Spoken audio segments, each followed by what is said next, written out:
जिसको भी मानव शरीर प्राप्त है, 2 प्रकार से मानव शरीर प्राप्त होता है, आपको बता ही दिया। एक तो पूर्व जन्म के शुभ संस्कारों से मानव शरीर लगातार कई जन्म भी हो सकते हैं, और एक केवल 84 लाख योनियों को भोगने के बाद टर्न वाइज मिलता है, यानी नंबर पे वो एक मिलता ही मिलता है। तो उसी पर आज सत्संग उसी पर चल रहा है। अब लास्ट में इसका निष्कर्ष थोड़े ही शब्दों में निकाल देंगे। तो हमारा मूल उद्देश्य इस मनुष्य जीवन का क्या है? जैसे एक विद्यार्थी का विद्या प्राप्त करके, और जो उस यूनिवर्सिटी में, विद्यालय में जो वो मेहनत कर रहा है, स्टडी कर रहा है, उसका किया हुआ फल उसको फील्ड में मिलेगा। जैसे कोई डॉक्टरी कर रहा तो उसी सुविधा को वहीं खोजता रहा स्टडी काल में, टाइम में, विद्या काल में, तो बच्चा फेल हो जाएगा, उसको कुछ नहीं मिलने का। तो वो जो वहाँ जैसे इंजीनियरिंग कर रहा है बच्चा, तो इंजीनियरिंग जो करके उस अपने फील्ड में जाएगा, वो सुविधाएं वहाँ की किए हुए की वहाँ मिलेगी उसको बाहर जा करके। तो आप जी मनुष्य जीवन प्राप्त प्राणी एक विद्यार्थी हो, और जो विद्यार्थी अपने दिग्भ्रष्ट हो गए हैं, उद्देश्य भूल चुके हैं, वो फिर बहुत दुखी होंगे। जैसे एक समय ये दास एक जूनियर इंजीनियर था, वहीं पर हमारे महकमे का कार्य भी चल रहा था, और वहीं पर रोड का कार्य भी, B&R का कार्य चल रहा था। वहाँ एक व्यक्ति अपने बच्चों समेत, उसके बच्चे वहाँ मिट्टी में सो रहे थे, वहाँ वो आत्मा से परिचित हो, उसका कृपा पात्र हो, तो वो दास इस पृथ्वी पर आज के दिन। तो प्रसंग चल रहा था, वहीं आते हैं। फिर 8वें अध्याय के 8, 9, 10 में कहा कि उस भक्ति के बल से तू उस परमात्मा की शरण में, जो उसकी भक्ति करता उसके पास चला जाएगा। और 8वें अध्याय के 5 और 7 में कहा कि मेरी भक्ति करेगा तो मुझे प्राप्त होगा, इसमें कोई शंका नहीं। अपने आत्मा जो प्रसंग चल रहा था, हम फिर आते हैं 7वें अध्याय के 18वें श्लोक में गीता जी में। इसमें इसने बताया कि मेरी साधना जो करते हैं वो भी अनुत्तम घटिया गति में सचित हैं। कैसे हैं? जैसे एक चुनक नाम के ऋषि थे, वो ज्ञानी आत्मा थे, घर त्याग दिया, बाल बच्चे त्याग दिए, और वेदों को पढ़ा, यही मार खा गए, इनको गुरु नहीं मिले। और परमात्मा आए, जैसे कबीर परमात्मा थे, और सिंपल भाषा बोला करते, और ये संस्कृत के ज्ञाता थे, मात्राओं मोड़ जेरे। कि कबीर साहब ने तो शुद्ध उच्चारण भी नहीं आता, कबीर साहब संस्कृत नहीं जानते। रस भाषा का काम तो अपने विचारों को दूसरे तक पहुंचाने का है, चाहे वो मात्रा गलत भी हो और चाहे उच्चारण गलत भी हो। समझ जाता आदमी, जब बुद्धिमान होगा संकेत समझ लेते। उसके उनके पास पावर थी। जैसे एक हरियाणा के मुख्यमंत्री अंगूठा छाप थे, और वो किसी गांव में गए, गांव वाले कहने लगे कि मुख्यमंत्री जी, हमारे यहाँ सड़क नहीं है, हमारे गांव में ये डिग्गी पानी का वाटर सप्लाई बिना कहनी आओ थी, उन्होंने डिग्गी को नहीं पानी की। तो वहां सारे के सारे विभाग खड़े थे, चीफ इंजीनियर तक, डीसी और कमिश्नर तक। उसने कतिक ना शुद्ध हिंदी जाना था, ना अंग्रेजी बोल से जानता था मुख्यमंत्री। उसने कहा रे उरे ना, ओ डीसी, क्या नाम है तेरा रे? चीफ इंजीनियर के कहने उरे ना, ऐसे कर, यहां से लेकर अठैत लेकर बठैत आई इनकी सड़क बना दे। उनने इंग्लिश भी बना ली उसकी, अठैत बठै की, हर नक्शा भी तैयार कर लिया। तीसरे दिन काम शुरू हो गया।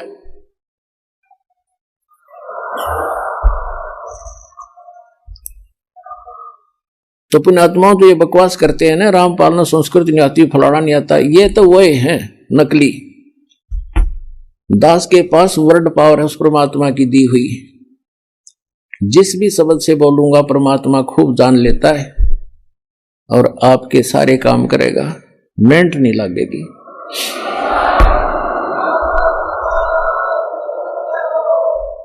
तो कहने का भाव दास का जो है वो इस, तो इनके वो चुनुक नाम का एक ऋषि था, उसका यह बात समझ में ना आई, क्योंकि उनको गुरु नहीं मिला, और गुरु मिले कहते हैं चारों युग में मेरे संत पुकारे, और कूक कहा हम हेल रे, हीरे माणिक मोती बरसे, ये जग चुगता ढेल रे। परमात्मा कहते हैं हम चारों युग में आकावाद लगाई, जगह जगह खड़े होकर चौराहों पर, और कहते हैं अब हम तत्व ज्ञान रूपी और सत भक्ति सतमंत्र रूपी लालों की वर्षा कर रहे हैं। लेकिन ये भोली आत्मा लालों को ठोकर मार के और कौड़ी इकट्ठी करने में, कंकर पत्थर इकट्ठे करने में लगे हुए हैं, जो इनको कोई मूल्य नहीं देंगे। कहते हैं पर भी लेन जात है दुनिया, हमरा ज्ञान किने ना सुनिया। ये जाते हैं वो तालाब में नहाने के लिए, पर भी लेने के लिए, है। और वहां हमने देखे, ये एक जींद के पास में पिंडारा गांव है, पिंडारा, और उसमें एक जोड़ है तालाब, और उसमें नहाने जाते हैं कल्याण के लिए, उसको पिंडारा तीर्थ कहते हैं। वहां देखा हमने ऐसा जल उसका गर्मियों में, उसमें गधा भी ना बढ़े, अरे ये श्रद्धालु उसमें लौटते, थोड़ा सा पानी लेके न्यू करें, वो पानी घना था नहीं, सारे नुला के कल्याण हो जाएगा, क्योंकि मोक्ष के लिए भटक रही है आत्मा। तो परमात्मा कहते हैं पर भी लेन जात है दुनिया, हमरा ज्ञान किन्हें ना सुनिया। तो परमात्मा का बताया करते, तो वो इनके गले उतरा नहीं, मनु जी का, वशिष्ठ जी का, इनका जो ऋषि पाक रहे थे, संस्कृत भाषा शुद्ध जाने थे, और वो भगवान आने बताने आए थे। चारों युग में आए मालिक, सत कहते हैं सतयुग में सत सुकृत कह टेरा, त्रेता नाम मुनिंदर मेरा, द्वापर में करुणा में कलाया, और कलयुग नाम कबीर धराया। चारों युग में हम आए, सतयुग में सत सुकृत नाम था परम पिता का, त्रेता में मुनिंदर ऋषि नाम से आए और समझाने की चेष्टा की, लेकिन इन संस्कृत के ज्ञाताओं ने मात्राओं में उलझे हुए इन अज्ञानियों ने उस लाल को पहचाना नहीं। और कहते हैं द्वापर में हम करुणा में नाम से आए थे, एक बाल्मीक के को मिले थे, ऐसे ही जैसे कलयुग में एक धानक को, जुलाहे को मिले थे कमल के फूल। ऐसी लीला करते हैं प्रत्येक युग में परमात्मा।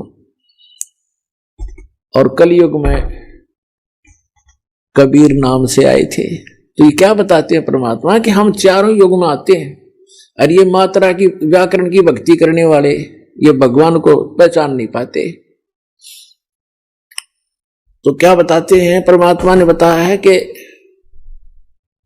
हम चारों युगों में आते हैं, लेकिन ये पहचान नहीं पाते। तो उस चुनक ऋषि ने अपने आप निष्कर्ष जैसा भी सुना था ब्रह्मा से या किसी अन्य ऋषि गुरु से, ये फाइनल मान लिया कि ओम नाम है पूर्ण ब्रह्म का, कंप्लीट गॉड का।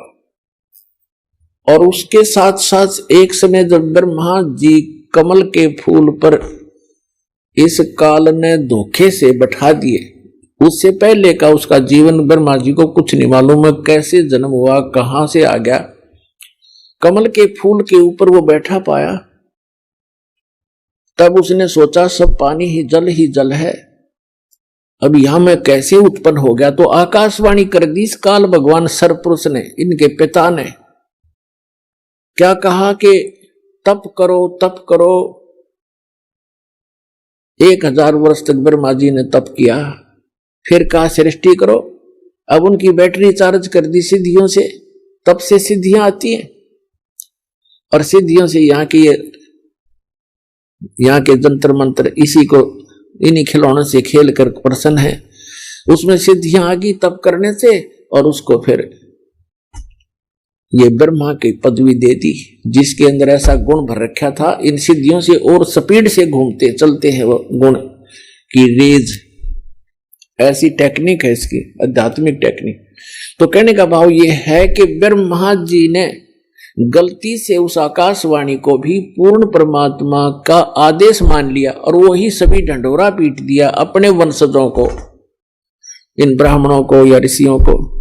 तो फिर क्या हुआ कि पूरे के पूरे ऋषियों में एक ये लोक वेद बन गया, कि भगवान की आकाशवाणी है तप करो, और वेदों में कहीं तप नहीं लिखा, ना गीता में। जो तप करते हैं उनको तो दुष्ट लिखा है 17वें अध्याय के 5 और 6, 7 मंत्र में गीता जी में, कि जो शास्त्र विधि को त्याग कर जो मनमाना घोर तप को तपते हैं वो दुष्ट लोग मुझे भी दुखी करते हैं, और जितने भी कमलों के अंदर बैठे हुए जो देव हैं उनको भी दुख देने वाले होते हैं, उनको राक्षस समझना।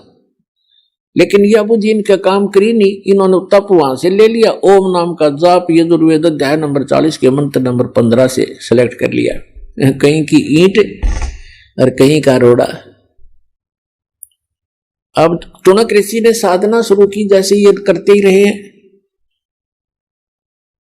और गीता अध्याय नंबर 11 के श्लोक नंबर 32 में ये कहता, अर्जुन मैं काल हूं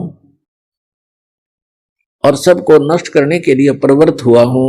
11वें अध्याय के 47-48 में इसने कहा कि अर्जुन ये मेरा वास्तविक रूप है, मैं ऐसा हूं, ये है मेरा स्वरूप, और इसके दर्शन तेरे अतिरिक्त पहले किसी ने नहीं किए, ना आगे कोई कर सकता, और ना कोई जप से, ना तप से, ना वेदों वर्णित विधि से, ना कोई किसी यज्ञ से मेरे दर्शन, इस रूप के दर्शन नहीं कर सकता, अर्थात ब्रह्म प्राप्ति नहीं हो सकती। और इन्होंने ओम नाम का जाप जपया, वो इस ब्रह्म का सरपुरुष का ही है। 8वें अध्याय के 13वें श्लोक में गीता जी में स्वयं कहता है, ओम इति एकाक्षरम ब्रह्म विहरण माम अनुस्मरण ये प्रयाति तदंदेहं स याति परमाम गति। तो इन्होंने इस ओम नाम का जाप किया, और ये 11वें अध्याय के 47-48 में इनका अकल काम करी नहीं। गीता जी में यू कहता है, मेरी प्राप्ति, मेरे इस रूप का दर्शन, अर्थात मेरी प्राप्ति, ब्रह्म प्राप्ति, ना वेदों वर्णित विधि से, न जप से, न तप से, न किसी यज्ञ से किसी प्रकार भी नहीं हो सकती। तो जिस कारण से इन्होंने हठ योग भी किए, ओम नाम के जाप भी किए, समाधिस्थ भी हुए। तो ये कैसा करता है, ये जैसे कोई भी साधक साधना करने लगा, उनको मिसगाइड करने के लिए किसी को तो शंकर भगवान के रूप में दर्शन दे दिए, अपने पुत्र के रूप में। तो उस ऋषि ने मान लिया कि ये जो शंकर भगवान है ये काल का पुत्र है, तमोगुण, ये ताम इनके पास रहता है ऋषियों के। तो उन्होंने मान लिया ये है भाई परमात्मा, मैंने समाधि ला कर खूब देख लिया, समाधि दशा में मुझे इसके दर्शन हुए। और वो दिखा था काल, उसने कस प्रतिज्ञा कर रखी है कि मैं अपने वास्तविक रूप में कभी किसी को दर्शन नहीं दूंगा। गीता अध्याय नंबर 7 के श्लोक नंबर 24-25 में स्पष्ट कर रहा है कि ये मूर्ख समुजन समुदाय मुझ अव्यक्ति को, अव्यक्तम को व्यक्तिम आपनम मनन्ते अबुधा, मैं अव्यक्त रहता हूं, अपनी योग माया से छुपा रहता हूं, कभी किसी के समक्ष नहीं आता। ये मेरा अटल घटिया नियम है, अविनाशी नियम है। और ये मूर्ख मुझे कृष्ण मान रहे होंगे व्यक्ति। अब श्री कृष्ण तो सामने खड़ा था, वो कैसे कहता मैं छुपा रहता हूं। इसे सिद्ध है, उसमें वो काल बोल रहा था। तो उसने, तो ये ऐसी लीला करता है, तो इसने प्रतिज्ञा कर रखी है, ये मेरी अटल प्रतिज्ञा है, इसलिए ये किसी को विष्णु के रूप में दर्शन दे देता समाधि दशा में। वो विष्णु जी को फाइनल गॉड मान कर उसकी महिमा बना दी अपना आत्मा। अब जैसे प्रतिमाएं बनाई गई हैं, ये ऋषियों ने समाधि लगाई, और समाधि में जिसको भी जिस रूप में दर्शन मिले उसने उस मिट्टी की मूर्ति उसी बना दी। आगे चल के ये मूर्ति एक परंपरा बन गई। तो इन्होंने ब्रह्मा विष्णु महेश की मूर्तियां बनाई, इन्हीं के दर्शन हुए इनको, किसी को ब्रह्मा के रूप में दर्शन दे दिए। इस प्रकार ये सबको विचलित करके रखता है। तो कहने का भाव ये है, इन ऋषियों ने परमात्मा के दर्शन नहीं हुए, फिर भी ये घुमा फिरा कर ये कहते हैं कि वेदों में परमात्मा तो निराकार लिखा है, ये जो दिखाई देता है ये परमात्मा नहीं हो सकता। एक तरफ श्री विष्णु जी को कंप्लीट गॉड भी मानते हैं, फिर बुद्धि विचलित होने से कोई इनको कहता है कि नहीं भगवान तो दिखाई थोड़ा ही देता, वो तो निराकार है, प्रकाश ही प्रकाश है। सहस्रार कमल में जाकर देखो, वो तो प्रकाश ही प्रकाश दिखाई देता है, 1000 ज्योतियां दिखती हैं।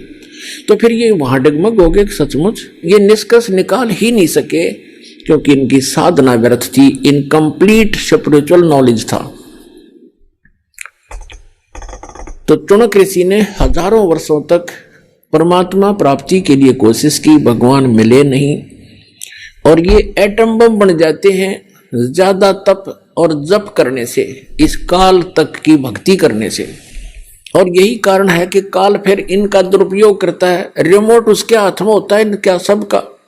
तो चुनक ऋषि ने हजारों वर्षों तक तप किए, जप किया ओम नाम का, भगवान मिला नहीं, और सिद्धि के से यो ओतप्रोत हो गया, पावर हाउस बन गया, एक एटम बम बन गया। एक मानधाता नाम के चक्रवर्ती राजा थे, यानी पूरी पृथ्वी के शासक थे, और वो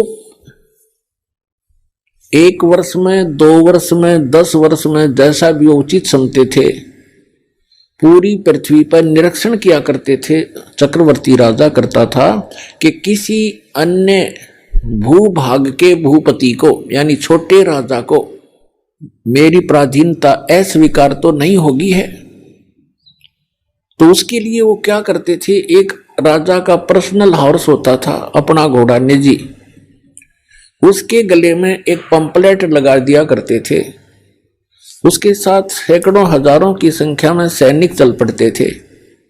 राजा का घोड़ा प्रत्येक छोटे राजाओं के राज्य में से गुजरता जाता था। उसके ऊपर लिखा होता था उस पंपलेट पर कि राजा मानधाता चक्रवर्ती का घोड़ा है, राजा के पास 72 अक्षौणी सेना है। अक्षौणी का वैसे उसका अलग से डिटेल होती है, लेकिन हम सिंपल सा मानकर चलते हैं, 72 करोड़ मानकर चलो। राजा के पास 72 करोड़ सेना है, और जिस भी राजा को राजा की पराधीनता अस्वीकार हो, घोड़े को पकड़ ले और बांध ले और युद्ध के लिए तैयार हो जा। तो वो घोड़ा जब लेकर जा रहे थे सैनिक, चुनक ऋषि की कुटिया रास्ते में थी। रास्ते में चुनक ऋषि ने पूछा भी कहां जा रहे हो सैनिक? उन्होंने कहा बाबा जी हम कोई काम जा रहे हैं। वो चले गए। वापस जब आए तो भी उसी रास्ते से आए, वो सारी पृथ्वी पर घूम गए। उस शहर में एंट्री का वही रास्ता था उनका। उस ऋषि ने फिर पूछा भी सैनिकों कहां गए थे, इस घोड़ा खाली क्यों है? सब पर सवार हैं लेकिन इस घोड़े पर कोई असवार नहीं है, क्या कारण है? तब उन्होंने बताया कि ऋषि जी ऐसे ऐसे मानधाता चक्रवर्ती राजा का घोड़ा है और इसके ऊपर कोई बैठ नहीं सकता, इसके गले में लिखा है ऐसे ऐसे, और हम सारी पृथ्वी पर घूमकर आए हैं राजा के ये देखने के लिए। राजा ने एक परीक्षण किया है कि कोई उसकी पराधीनता अस्वीकार तो नहीं कर रहा है, हम ऐसे गए थे। तो उस ऋषि ने देखो रिमोट काल के हाथ में बम बना लिया, पहले तो गलत साधना करवा के चुनक ऋषि से, रिमोट उसके हाथ में। अब ये मन कौन है? ये मन एलिमेंट है, उस काल का एक अंश है, आत्मा उस दयाल की अंश है। अब देखो ऋषि के मन में उसने रिमोट से ऑन कर दिया, ऋषि के मन में आ गया कि राजा तो अपने आप को बड़ा अहंकारी हो गया है, इसको इतना अभिमान हो गया, इसका अभिमान ठीक करना चाहिए। अब ऋषि ने कहा कि सैनिकों, यदि मैं तुम्हारे राजा का युद्ध स्वीकार कर लूं तो क्या हो? तो सैनिक ही होते हैं, सूरवीर होते हैं, उनके बोलने की शैली भी कड़क होती है। वो कहने लगे रे कंगले, तेरे दाने खाने को नहीं, अपनी जपले माला चुप करके हैं, और युद्ध करेगा तो मानधाता चक्रवर्ती के साथ, तेरी क्यों साथ सामत आई है? बदले अपनी माला बदले। अब ऋषि जी का और दुना दुख हो गया कि इसके सैनिक इतने अभिमानी हैं, तो राजा तो पता नहीं क्या होगा, इसको सेट करता हूं।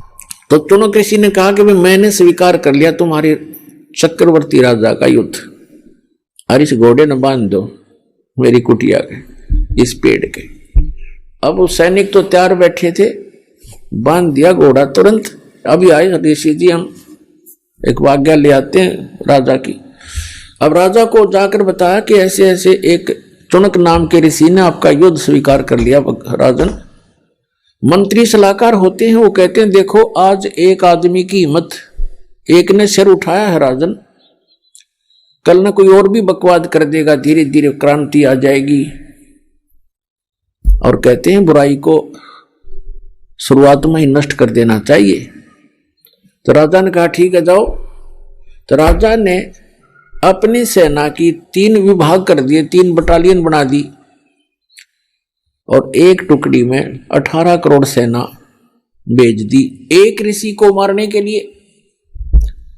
उधर से उस काल के पुजारी ने, चुनक ऋषि ने, ब्रह्म के साधक ने सारे जीवन में जो डले ढोए थे उसकी 4 पुतली बना ली, 4 परमाणु बम बना लिए वचन से।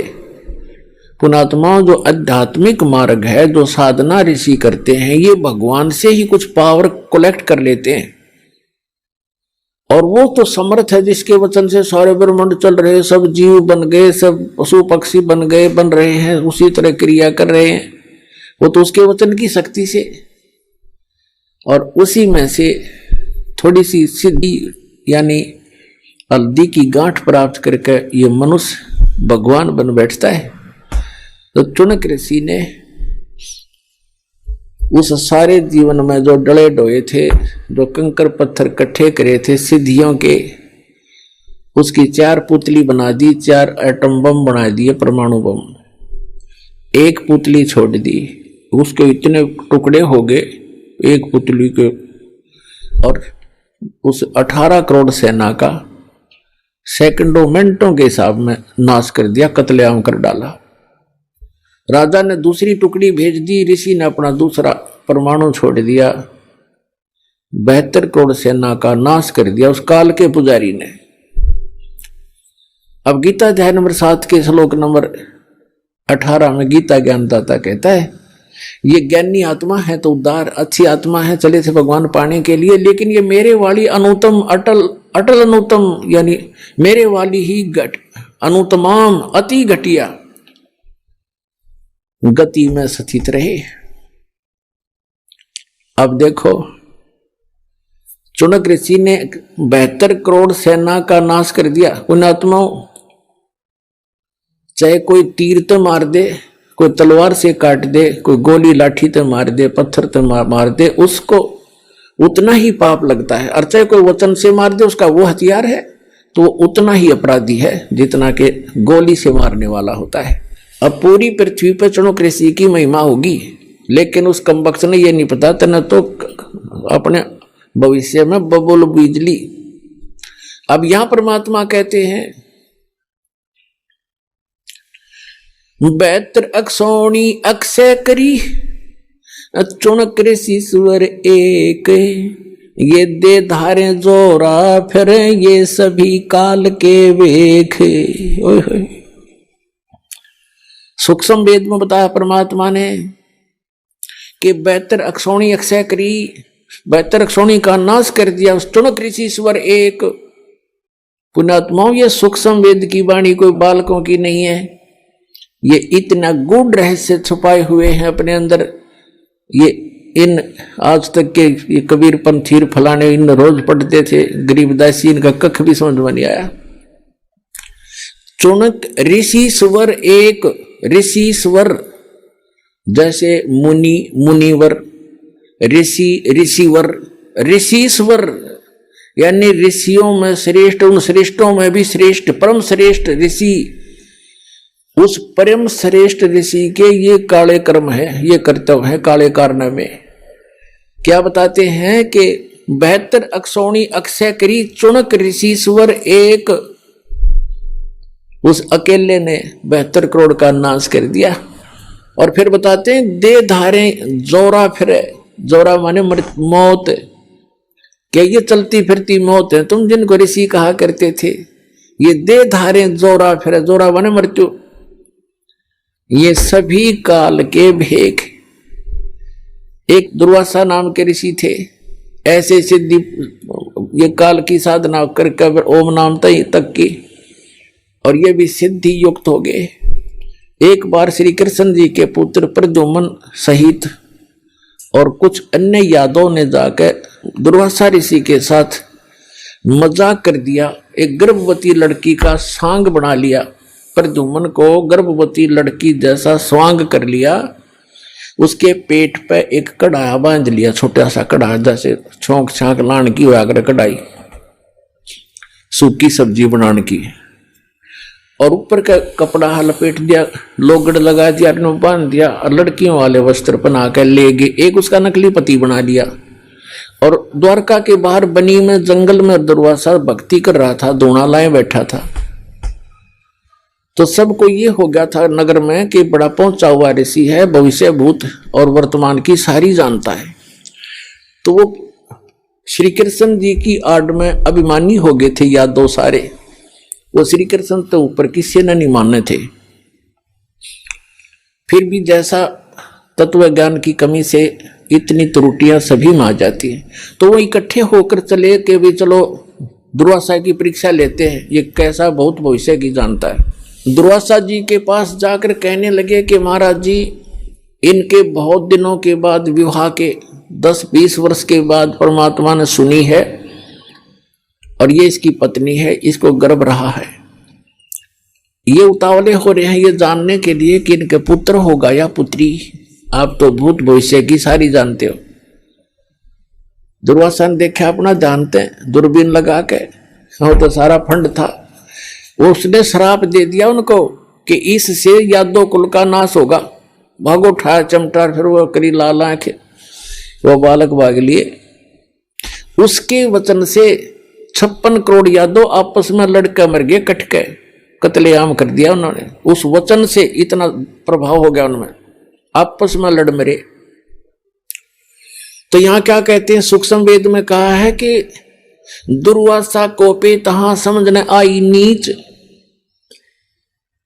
और 56 करोड़ यादव कटे, वह मची रुधिर की कीच। ओए होए, 56 करोड़ आदमी कटका मर गया आपस में लड़के, दुर्वासा के श्राप थे। श्री कृष्ण रक्षा नहीं कर सका। श्री कृष्ण जी के पोते पड़पोते स्वयं उसके बच्चे सारे मारे गए। तो यहां परमात्मा कबीर जी कहा करते थे अपने सूक्ष्म वेद जो गरीबदास जी को दिया, उसमें कहा है कि दुर्वासा को पे तहां, बच्चा ने मजाक कर दिया, इतनी सजा दिया करते हैं। कहते हैं ये इंसान नहीं, ये नीच व्यक्ति है, तुम इनको ऋषि समझते थे। दुर्वासा कोपित, हाँ यानी कुपित हुए, और समझ न आई नीच। उस दुष्ट इंसान ने इतना भी नहीं सोचा तो क्या बकवास करने जा रहा है, इससे क्या गाड़ी गल जाएगी, ये संत है, ऋषि हो तुम। संता को उसको कितना दुख झेले, बददुआ नहीं देते संत, ये तो काल के सांप थे। कहते हैं दुर्वासा को पे तहां समझने आई नीच, और 56 करोड़ यादव कटे, वहां मची रुधिर की कीच, गारा मच गई लहू की, रक्त की। अपना आत्माओं, आपको अब समझ में आवेगा कौन कितने पानी में। तो इसके विषय में कहा करते डंब करें डूंगर चढ़े, सूक्ष्म वेद में कहा है डंब करें डूंगर चढ़े। डंब माने पाखंड, लोग दिखावा धूना लाकर बैठेंगे ऊंचे से स्थान पे, दुनिया दूर तो देखो महात्मा तपस्या कर रहा है, फिर उसका चढ़ावा शुरू हो, उसका दूध पानी शुरू हो जाए। कहते हैं डंब करें डूंगर चढ़े, अंतर जीनी झूल, और जग जाने दुनिया जाने यो भक्ति करे, ये वो सूल बबूल, ये तो अपने भविष्य में की करके कांटे बीज रहे। अब जो टुणक ऋषि था उसने जो 72 करोड़ सेना मार दी उस राजा की, बेमतलब बकवास करी। ऋषि का अपना अलग से फील्ड है, साधक का, राजा का अपना फील्ड है, वो अपना काम करे, ऋषि अपना करे। ठीक है, कोई आवे तो सलाह अच्छी दे, ना हो तो भाई वो अपने काम में लगा रहे। या के बकवाद भाई उसने कहने की बुद्धि ठिकाने करूंगा, अपने कर्म बिगाड़ दिए, जो थोड़ी बहुत वह पूंजी इकट्ठी करी थी उसमें पेंचर कर लिया, सारे जीवन का नाश कर। अब क्या होगा, इतना कुछ करने के बाद भी इनके कुछ भक्ति, तो उसके बाद भी भक्ति की वो अंश शेष रह जाते हैं, उसके कारण जाएगा ब्रह्मलोक में ओम नाम के जापते, वहां अपनी पूंजी नाश करके फिर पृथ्वी पर जन्म लेगा ये, और पृथ्वी पर फिर मनमाने राजा भी बन जा पूरी पृथ्वी का। इतनी तपस्या इतनी साधना हो जाती है इनकी, और फिर 84 लाख योनियों के चक्कर में भी पढ़ना ही पढ़ना पड़ेगा। जब इसका 84 लाख योनियों में कष्ट उठाने का नंबर आएगा जब ये कुत्ता बनेगा, ये चौनक ऋषि, और इसके सिर में जख्म होंगे, कीड़े पड़ेंगे, और वो कीड़े जो बेहतर सोनी सेना मारी थी इसने चूट चूट कर खाएंगे। तो पुण्यात्माओं, परमात्मा के सिद्धात्म ज्ञान से आपको पता चलेगा कि कौन से, जैसे गीता अध्याय नंबर 7 के श्लोक नंबर 29 में कहा है कि तत्वदर्शी संत जब मिल जाएगा वो व्यक्ति तत्ब्रह्म से परिचित हो जाते हैं, संपूर्ण अध्यात्म ज्ञान से, सभी कर्मों से परिचित हो जाते हैं उस तत्व ज्ञान में। ऐसा ज्ञान है। देख कौन कितना बड़ा मुकदमा मोल ले लिया उस ऋषि ने बगैर ज्ञान के। ऐसे अग्नि में हाथ डाल देते हम अपने आत्मा। परमात्मा कहते हैं तुमने उस दरगाह का, तुमने उस सच्चे दरबार का मैल नहीं देखा और धर्मराज के तिल तिल का लेखा। उस सच्चे परमात्मा के आदेश से धर्मराज यहाँ का जो चीफ जस्टिस है एक ब्रह्मांड का, कहते हैं वो एक मासा कम नहीं कर सकता, तिल की वृद्धि नहीं कर सकता, वो उसको सब भोगने पड़ेंगे। तुमने जैसे भी सोच भी अगर गलत रखते हो तुम, सोच का भी भोग भोगना पड़ेगा। आपने कर दिया हो तो कहना है क्या है। अब जो प्रसंग चल रहा है,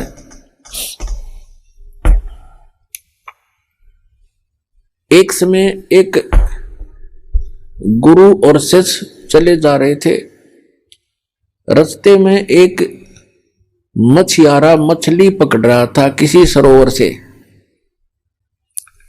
और वहां से जाल भर के और बाहर डाल रहा था। वो तड़प तड़प कर शरीर छोड़ रही थी।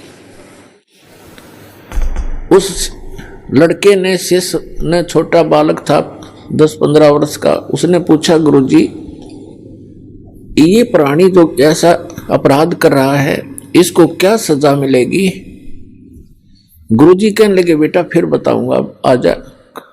सुमन कर अपना चल चलते सफर कर रहे थे। 4-5 वर्षों के बाद क्या देखा, एक हाथी का बच्चा मस्ती में उछल कूद मचा रहा था। उछल कूद करते करते 2 वृक्षों के बीच में फंस गया। अब जैसे तैसे झटके झुटके मार कर निकल तो आया, लेकिन खाल सारी छुल गई, बुरी तरह खाल उतर गई। छोटा बच्चा था, वर्षा के मौसम था, उसके कीड़े पड़ गए। सैकड़ों की, हजारों की, लाखों की संख्या में कीड़े उसको मोटे मोटे कीड़े खान लग रहे, और वो चिल्ला हुआ बुरी तरह। अब वो दोनों गुरु शिष्य फिर चले जा रहे थे। वहां उस शिष्य ने पूछा गुरुदेव इस प्राणी ने कौन से जन्म में ऐसा कर्म कर दिया जो इसको ये कीट खा रहे हैं, ये चिल्ला रहा है। तब उस गुरुजी ने बताया बेटा जो मछियारा था ना, जो मछियां पकड़ रहा था, और वो मछियां तड़प तड़प कर जीव छोड़ रही थी, प्राण त्याग रही थी। ये हाथी का बच्चा वो मछियारा है, और ये कीड़े वो मच्छी हैं। आज अपना टेट फॉर टेट ये भोग रहा है, प्राप्त कर रहा है। तो पुण्यात्माओं, परमात्मा कहते तुमने उस दरगाह का मैल नहीं देखा और धर्मराज के तिल तिल का लेखा। उस भगवान के दरबार में, यानी धर्मराज के दरबार में एक एक तिल का हिसाब होगा आपका, पाई पाई का, एक एक नए पैसे का। अब हम आते हैं जो दास आज आपको सत्संग सुनाने चाह रहा था, अभी तो भूमिका बनी है। श्रीमद् भगवद गीता अध्याय नंबर 7 के श्लोक नंबर 19 में कहा है बहुनाम जन्मान अन्ते ज्ञानवान माम परपदते। बहुनाम जन्मा नाम अंते, यानी बहुत बहुत जन्मों के अंत के किसी जन्म में, ज्ञानवान माने ये ज्ञानी आत्मा, मां माने मुझ ब्रह्म को बजते हैं। बहुनाम जन्मानाम अंते ज्ञानवान माम परपदते। और वासुदेवम सर्वमिति सहमात्मा सुदुर्लभ है। ओए होए, क्या बताते हैं कि वासुदेव सर्वमिति, बहुनाम जन्मानाम अंते, बहुत बहुत जन्मों के किसी अंत के जन्म में ये ज्ञानी आत्मा ब्रह्म तक इनकी बुद्धि पहुंचती है, ब्रह्म तक। और ये बताने वाला साधु संत महात्मा कि वासुदेवम सर्वमिति, वासुदेवम ये बताने वाला महात्मा तो सुदुर्लभ है कि वासुदेव ही सब कुछ है, वही सबका उत्पन्न करने वाला है, सर्व उत्पादक है, वही सबको पूज्य है, वही पाप नाशक है और वही इष्ट रूप में बना कर पूज्य है। ये बताने वाला कि वासुदेव सर्वमिति, यह बताने वाला कि वासुदेव ही सब कुछ है। ये तो कंटिन्यू ज्ञान चल रहा है। पहले तो तीनों गुणों ब्रह्मा विष्णु महेश तक की भक्ति को खुद रिजेक्ट कर दिया, अपने सतर की तीनों की भक्ति को रिजेक्ट करके ब्रह्म कह रहा है ये काल श्री कृष्ण में प्रवेश करके कि मेरी भक्ति केवल ज्ञानी आत्मा करते हैं, और वो भी मेरे सही ज्ञान को ना समझ कर मेरे वाली ही घटिया अनुतम इस गति में स्थित रहे। हो गया स्पष्ट। अब ये कहता है कि ब्रह्म से ऊपर जिसकी बुद्धि जाती है, ब्रह्म तक भी मुश्किल थे ये ज्ञानी आत्मा, कोई किसी अंत के जन्म में बहु नाम जन्मा नाम अंते ज्ञानवान माम प्रपद्यते, बहुत जन्मों के किसी अंत के जन्म में किसी ज्ञानी आत्मा की बुद्धि ब्रह्म तक पहुंचती है। और वासुदेव सर्वमिति, वो वासुदेव है सब कुछ, उसी वही पाप नाशक है, वही पूजा के योग्य है, वही सबका इष्ट होना चाहिए और वही पूर्ण मोक्षदायक है, वो सारी सृष्टि का रचने वाला है। ये बताने वाला महात्मा तो सुदुर्लभ है, बड़ी मुश्किल से मिलेगा। अपने आत्माओं, ये गीता और वेद कोई बालकों के लेख थोड़े ही थे। ये ऋषि महर्षि शर्मार के चले गए, इनको कख नहीं पता चला। क्या बताते हैं सूक्ष्म वेद में परमात्मा ने स्वयं आकर बताया है कि 9 मन सूत उलझिया और ये ऋषि रहे जखमार और सतगुरु ऐसा सुलझा देगा उलझन दूजी बार। परमात्मा जो लाए का काम करते थे और 1 किलोग्राम एक शेर सूत उलझ जाता, वो कच्चा सूत, उसको सुलझाने में 2-2, 3-3 दिन की दाढ़ी चली जाती थी उनकी। अगर गांठ पड़ गई तो धनी का सूत, फिर वो कपड़ा महंगा बेकारी, उसके उल्टा पटक दिया और पैसे लेने आ रहे, तो उसको सुलझाना पड़ता था कि ये टूटे नहीं, और तब वो कपड़ा बन सकते थे जब उनकी दाढ़ी बननी थी। तो कहने का भाव ये है कि ये जो आध्यात्मिक जो सूत है, एक शेर की बजाय इसने तो 9 मन सूत उलझा दिया, 360 किलोग्राम। परमात्मा कहते हैं अनजान ऋषियों ने 9 मन सूत उलझिया, ये ऋषि रहे जखमार और सतगुरु ऐसा सुलझा दे उलझन दूजी बार। अब ऐसा सुलझा दिया इस दास ने परमात्मा की दया से, इस कलयुग में नहीं उलझ जाएगा यू तत्व ज्ञान।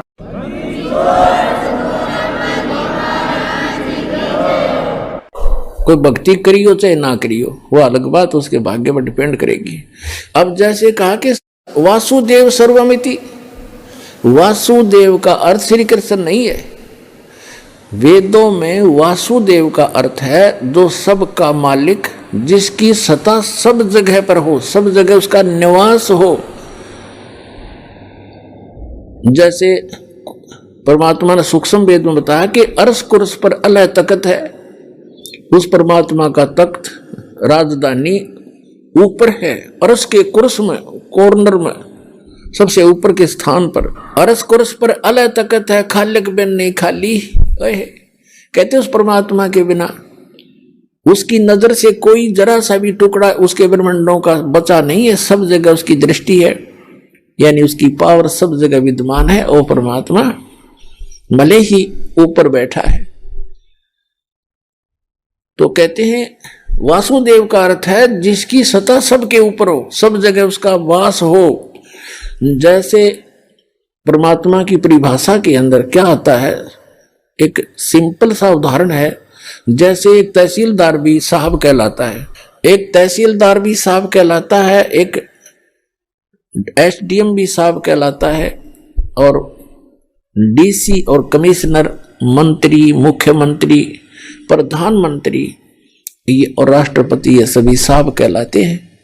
लेकिन इनका अपना क्षेत्र होता है, इनकी अपनी अक्षमता होती है पावर की। तो इसी प्रकार जैसे सीएम मुख्यमंत्री है एक क्षेत्र का, पर वासुदेव एक अक्षेत्र के ऊपर वो प्रभु है, सबके ऊपर वास नहीं है उसका। जैसे प्रधानमंत्री को लेकर चले हम, क्योंकि फॉर एग्जाम्पल, तो प्रधानमंत्री जी अपने भारतवर्ष के ऊपर वासुदेव है, वो इतना संकेत बतेरा आपने समझने के लिए। तो पूर्ण परमात्मा परम अक्षर ब्रह्म जो है, जैसे गीता अध्याय नंबर 15 के श्लोक नंबर 16 और 17 में 3 पुरुष बताए हैं, एक सरपुरुष, एक अक्षर पुरुष, एक परम अक्षर पुरुष, उत्तम पुरुषत्व ने। तो गीता अध्याय नंबर 8 के श्लोक नंबर 1 का उत्तर अर्जुन ने पूछा कि वो किम तत्ब्रह्म, जो आपने तत्ब्रह्म बताया है कि उसको जानने के बाद 7वें अध्याय के 29वें श्लोक में, तो फिर साधक जरा और मरण से छूटने का प्रयत्न करता है। 8वें अध्याय के प्रथम मंत्र में अर्जुन के पूछने पर कि किम तत्ब्रह्म, वो तत्ब्रह्म क्या है, गीता ज्ञानदाता सरपुरुष ने, यह सरपुरुष है गीता ज्ञानदाता, ये कहता वो परम अक्षर ब्रह्म है। 8वें अध्याय के 3रे श्लोक में श्रीमद् भगवत गीता। तो गीता अध्याय नंबर 15 के श्लोक नंबर 16 और 17 में 3 पुरुष है, सरपुरुष, अक्षर पुरुष और परम अक्षर पुरुष। तो उसमें बताया कि सरपुरुष और अक्षर पुरुष तथा इनके अंतर्गत जितने जीव हैं, ये खुद भी और इनके अंतर्गत जितने प्राणी हैं इनके ब्रह्मांडों में, तो ये सभी नाशवान है, स्वयं भी नाशवान है, जीवात्मा किसी की नहीं मरती। तो सरपुरुष के 21 ब्रह्मांड पर वो वासुदेव है, 21 ब्रह्मांड का स्वामी है, वो वासुदेव नहीं है, ब्रह्म। और श्री कृष्ण केवल एक विभाग का मंत्री है, सतोगुण विभाग के मंत्री है एक ब्रह्मांड के अंदर, वो केवल अपने विभाग में ही प्रभु है, वो पूरे ब्रह्मांड में भी स्वामी नहीं है। जैसे विभाग का मंत्री होता स्टेट में, वो अपने विभाग पर ही मालिक है, दूसरे विभाग में वो इंटरफेरेंस नहीं कर सकता। इसी प्रकार इस काल भगवान जो है ये एक ब्रह्मांड में एज ए चीफ मिनिस्टर समझ लो, और इसके ऐसे ऐसे 21 ब्रह्मांड है, सब में एक जैसे रोल करता है। तो ये 21 ब्रह्मांड में प्रभु है, ये सर्वव्यापक नहीं है, सबके ऊपर प्रभु यानी वासुदेव नहीं है। जो अक्षर पुरुष और 7 संघ ब्रह्मांड का स्वामी है, प्रभु है, वो वासुदेव नहीं है, सब जगह उसकी प्रभुता नहीं है। और वो परम अक्षर ब्रह्म है, वो कंप्लीट गॉड है, उसका ओवरऑल कंट्रोलर है, उसका सभी असंख्य ब्रह्मांडों पर इंक्लूडिंग सरपुरुष और अक्षर पुरुष, इनके ऊपर भी उसकी प्रभुता है, वो है वासुदेव।